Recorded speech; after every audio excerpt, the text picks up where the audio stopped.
ಜೈಲು ಹಕ್ಕಿ ದರ್ಶನ್ಗೆ ಇವತ್ತು ತುಂಬಾ ಮುಖ್ಯವಾಗಿರುವಂತಹ ದಿನ. ಊಟದ ಭವಿಷ್ಯ ನಿರ್ಧಾರ ಆಗೋ ದಿನ. ಜೈಲು ಊಟನ ಅಥವಾ ಬಿರಿಯಾನಿನ ಅಂತ ತೀರ್ಮಾನ ಆಗೋ ದಿನ. ಹಾಗಾಗಿ ನಟ ದರ್ಶನ್ಗೆ ಬಿಗ್ ಡೇ. ಈ ಕುರಿತ ಒಂದು ಸ್ಪೆಷಲ್ ರಿಪೋರ್ಟ್ ಇಲ್ಲಿದೆ.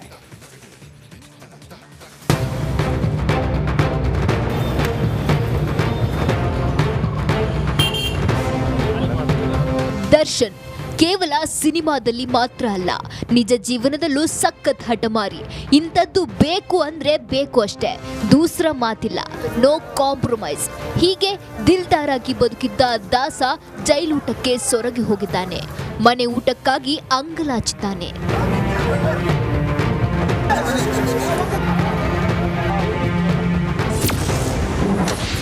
ಜೈಲೂಟ ಬೇಡ, ಮನೆ ಊಟ ಕೊಡಿ ಪ್ಲೀಸ್.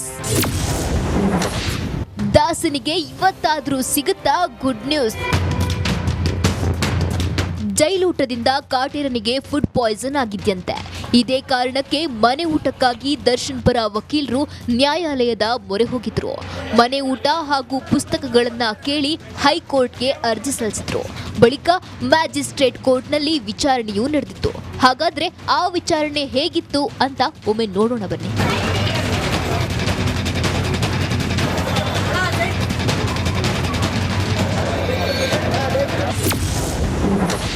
ಭೂಪತಿಗಿಲ್ಲ ಬಿರಿಯಾನಿ. ದರ್ಶನ್ ಪರ ವಕೀಲ ಸ್ವಂತ ಹಣದಲ್ಲಿ ಮನೆಯೂಟಕ್ಕೆ ಅವಕಾಶ ನೀಡಿ. ಸರ್ಕಾರಿ ವಕೀಲ ಜೈಲು ಮ್ಯಾನ್ಯುಯಲ್ನಲ್ಲಿ ಮನೆಯೂಟ ಕಾನ್ಸೆಪ್ಟ್ ಇಲ್ಲ. ದರ್ಶನ್ ಪರ ವಕೀಲ ಮಹಾರಾಷ್ಟ್ರದ ಅಸ್ಗರ್ ಅಲಿ ಕೇಸ್ನಲ್ಲಿ ಊಟ ಕೊಟ್ಟಿದ್ದಾರೆ. ಸರ್ಕಾರಿ ವಕೀಲ ದರ್ಶನ್ ಆರೋಗ್ಯವಾಗಿದ್ದಾರೆ, ಫಿಟ್ ಆಗಿದ್ದಾರೆ, ಊಟ ಬೇಡ. ಸರ್ಕಾರಿ ವಕೀಲ ಕಾನೂನನ್ನ ಪಕ್ಕಕ್ಕೆ ಸರಿಸಿ ಹೆಚ್ಚಿನ ಸೌಲಭ್ಯ ಪಡೆಯಲು ಸಾಧ್ಯವಿಲ್ಲ. ದರ್ಶನ್ ಪರ ವಕೀಲ ದರ್ಶನ್ ಸಿನಿಮಾ ಆಕ್ಟರ್ ಆಗಿದ್ದು ತಪ್ಪಾಗಿದೆ. ಸರ್ಕಾರಿ ವಕೀಲ ಸಿನಿಮಾ ನಟ ಆಗಿದ್ದು ತಪ್ಪಲ್ಲ, ಕೊಲೆ ಮಾಡಿದ್ದು ತಪ್ಪು. ದರ್ಶನ್ ಪರ ವಕೀಲ ಆರೋಪಿ ದರ್ಶನ್ಗೆ ವೈರಲ್ ಫೀವರ್ ಇದೆ. ಸರ್ಕಾರಿ ವಕೀಲ ಅನಾರೋಗ್ಯದ ವೈದ್ಯಕೀಯ ವರದಿ ಉಲ್ಲೇಖಿಸಿಲ್ಲ. ದರ್ಶನ್ ಪರ ವಕೀಲ ನಾವೇನು ವಿಶೇಷ ಸವಲತ್ತು ನೀಡಿ ಎಂದಿಲ್ಲ. ಸರ್ಕಾರಿ ವಕೀಲ ಆಕ್ಷೇಪ ಏನಿಲ್ಲ, ಕಾನೂನು ಪ್ರಕಾರ ನಡೆದುಕೊಳ್ಳಿ. ಹೀಗೆ ಎರಡು ಕಡೆಯ ವಾದ ಪ್ರತಿವಾದ ಆಲಿಸಿದ ನ್ಯಾಯಾಲಯ ಮನೆ ಊಟ ಹಾಸಿಗೆ ಸೌಲಭ್ಯದ ಆದೇಶವನ್ನ ಗುರುವಾರ ಅಂದ್ರೆ ಇಂದಿಗೆ ಕಾಯ್ದಿರಿಸಿತ್ತು. ಇವತ್ತು ದರ್ಶನ್ ಮನೆ ಊಟ ಅರ್ಜಿಯ ಆದೇಶ ಹೊರಬೀಳಲಿದೆ.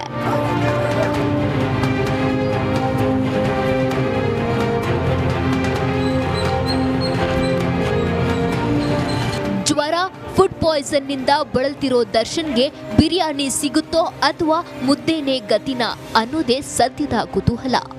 Bureau report, republic Kannada.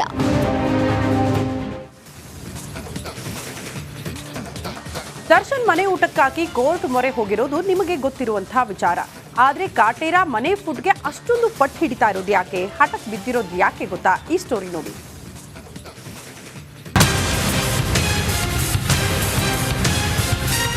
Darshan 6 ಅಡಿ ಕಟ್ಔಟು, ಜಬರ್ದಸ್ತ್ ಮೈಕಟ್ಟು, ಜಿಮ್ ಬಾಡಿ, ಕಲ್ಲು ಬಂಡೆಯಂತ ದೇಹ, ನೋಡೋಕೆ ಪೈಲ್ವಾನ್ ತರ ಇರೋ ದಾಸನಿಗೆ ಫಿದಾ ಆಗದವರೇ ಇಲ್ಲ.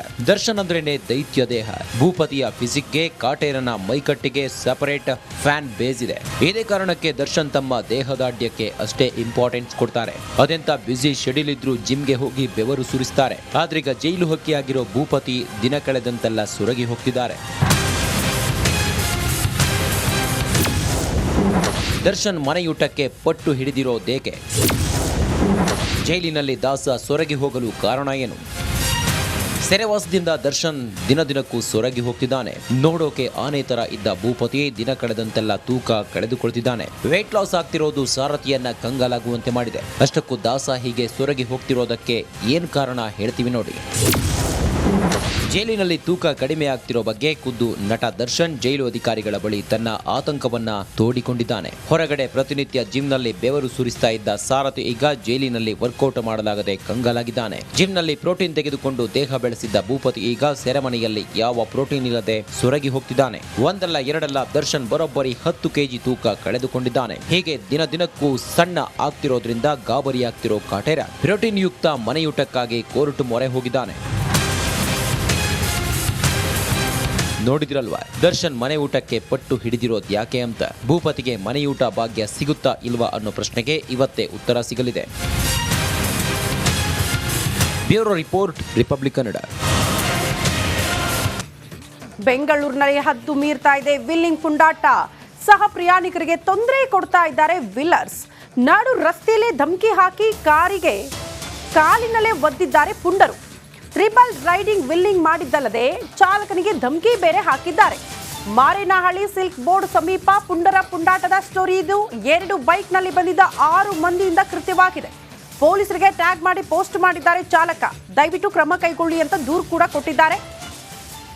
ಇತ್ತೀಚೆಗೆ ಸಿಲಿಕಾನ್ ಸಿಟಿಯಲ್ಲಿ ಈ ರೋಡ್ ರೇಜ್ ಪ್ರಕರಣಗಳು, ಮತ್ತೊಂದು ಕಡೆ ಬೈಕ್ ವಿಲ್ಲಿಂಗ್ ಹಾವಳಿ ಹೆಚ್ಚಾಗ್ತಾ ಇರೋದನ್ನ ಗಮನಿಸ್ತಾ ಇದೀವಿ. ಪದೇ ಪದೇ ಇಂಥ ದೃಶ್ಯಗಳು ನೋಡೋದಕ್ಕೆ ಸಿಗುತ್ತೆ. ದೃಶ್ಯ ನೋಡ್ತಾ ಇದ್ದೀವಿ. 2 ಬೈಕ್ನಲ್ಲಿ 6 ಜನ ಟ್ರಿಬಲ್ ರೈಡಿಂಗ್. ಎಲ್ಲ ಟ್ರಾಫಿಕ್ ನಿಯಮಗಳು ಕೂಡ ಗಾಳಿಗೆ ತೂರಿದ್ದಲ್ಲದೆ ಕಾರು ಚಾಲಕನಿಗೆ ಆವಾಜ್ ಬೇರೆ ಹಾಕ್ತಾರೆ, ಧಮಕಿ ಹಾಕ್ತಾರೆ.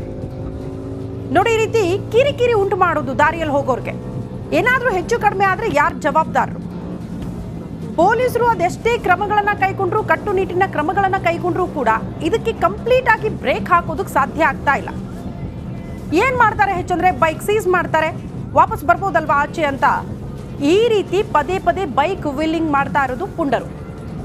ಅದರಿಂದ ಸಹ ಪ್ರಯಾಣಿಕರು ಅಂದ್ರೆ ದಾರಿಯಲ್ಲಿ ಬೇರೆ ವೆಹಿಕಲ್ಸ್ ಎಲ್ಲ ಮೂವ್ ಆಗ್ತಾ ಇರುತ್ತಲ್ಲ, ಅಂಥವ್ರಿಗೆಲ್ಲ ಸಮಸ್ಯೆ ಆಗೋದು. ಅಡ್ಡ ಹೋಗೋದು, ಕಿರಿಕಿರಿ ಮಾಡೋದು, ಆವಾಜ್ ಹಾಕೋದು, ಧಮಕಿ ಹಾಕೋದು, ಹಾರ್ನ್ ಮಾಡಿದ್ರೆ ಸೈಡ್ ಬಿಡಲ್ಲ. ಇಂಥ ಪ್ರಾಬ್ಲಮ್ಗಳನ್ನ ವಾಹನ ಸವಾರು ಎದುರಿಸಬೇಕಾಗುತ್ತೆ.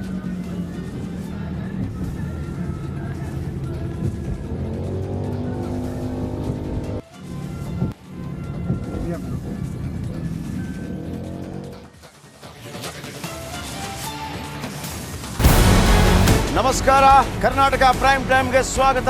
ನಾನು ಜಯಪ್ರಕಾಶ್ ಶೆಟ್ಟಿ. ಇಡೀ ಕರ್ನಾಡು ಇವತ್ತು ರೆಬೆಲ್ ಆಗಿ ನಿಂತಿದೆ. ಈ ಹಗರಣಗಳನ್ನು ಸದನದಲ್ಲಿ ಪ್ರಸ್ತಾಪ ಮಾಡಲು ಕೂಡ ಕಾಂಗ್ರೆಸ್ ಹಿಂದೇಟು ಹಾಕಿದ್ದೇಕೆ? ನಿಮ್ಗೆ ಸಂಬಳ ಅದಕ್ಕೆ, ನಿಮಗೆ ವಾಹನ ಅದಕ್ಕೆ, ನಿಮಗೆ ವೆಪನ್ ಅದಕ್ಕೆ, ನೀವು ಅದನ್ನು ಸೆರೆ ಹಿಡಿಬೇಕಾಗಿತ್ತು. ನೀವು ವಿದ್ಯುತ್ ಬರ ಇದೆ ಅಂತ ಹೇಳ್ತಾ ಇದ್ದೀರಿ, ಎಲ್ಲಿ ಬರ ಇದೆ ನೀವು ಹೇಳಬೇಕು. ಪಾಕಿಸ್ತಾನ್ ಆಕ್ಯುಪೈಡ್ ಕಾಶ್ಮೀರ್ ಅದು ಎಂದೆಂದಿಗೂ ನಮ್ಮದು. 40 ಮೆಷಿನ್ಗಳು ತಂದಿತ್ತು ನೋಟ್ ಎಣಿಸುವುದಕ್ಕೆ, ಅದೇ ಹಾಳಾಯಿತು. ಮಥುರಾದ ಗಲಾಟೆ ಇದೆಯಲ್ಲ, ಅದು ಸ್ಥಳೀಯವಾಗಿ ಕೂತು ಪರಿಹರಿಸಬಹುದಾದಂಥ ಕಾನೂನಿದೆ. ಗ್ಯಾರಂಟಿ ಯೋಜನೆಯಿಂದ ನಷ್ಟ ಆಗಿದೆ, ಲಾಭ ಆಗಿದೆ, ದಯವಿಟ್ಟು ಹೇಳಿ. Dawood Ibrahim most wanted criminal ಯಾವಾಗಾದ ಅಂದರೆ ಇಲ್ಲಿ ತನಕ ಭಾರತ ದೇಶದಲ್ಲಿ ಓರ್ವ ದಲಿತ ಪ್ರಧಾನಿಯಾದಂಥ ಇತಿಹಾಸವೇ ಇಲ್ಲ. ರಿಪಬ್ಲಿಕ್ ವರ್ಲ್ಡ್ ಆಪ್ ಇದು ಕೇವಲ ಅಪ್ಲಿಕೇಶನ್ ಅಲ್ಲ, ಸಮಗ್ರ ಸುದ್ದಿಗಳ ಸಂಪರ್ಕ ಮಾರ್ಗಕ್ಕೆ ಕ್ರಾಂತಿಕಾರಿ ಬದಲಾವಣೆ. ರಿಪಬ್ಲಿಕ್ ವರ್ಲ್ಡ್ ಆಪ್ ಕೇವಲ ಸುದ್ದಿ ಅಪ್ಲಿಕೇಶನ್ ಅನ್ನ ಪರಿಚಯ ಮಾಡ್ತಾ ಇಲ್ಲ, ಬದಲಾಗಿ ಡಿಜಿಟಲ್ ಸುದ್ದಿ ಬಳಕೆಯ ಹೊಸ ಯುಗಕ್ಕೆ ನಾಂದಿ ಹಾಡ್ತಾ ಇದೆ. ಇದೊಂದು ಬ್ರೇಕಿಂಗ್ ನ್ಯೂಸ್, ಪ್ರಭಾವಶಾಲಿ ಕಾರ್ಯಕ್ರಮಗಳಿಗೆ ಗಟ್ಟಿಯಾದ ವೇದಿಕೆ. ರಿಪಬ್ಲಿಕ್ ವರ್ಲ್ಡ್ ಅಪ್ಲಿಕೇಶನ್ ಈಗ ಲೈವ್ ಆಗಿದೆ. ಗೂಗಲ್ ಪ್ಲೇ ಸ್ಟೋರ್ ಮತ್ತು ಆಪಲ್ ಆಪ್ ಸ್ಟೋರ್ ಎರಡರಲ್ಲೂ ಲಭ್ಯವಿದೆ. ಈಗಲೇ ಡೌನ್ಲೋಡ್ ಮಾಡಿ.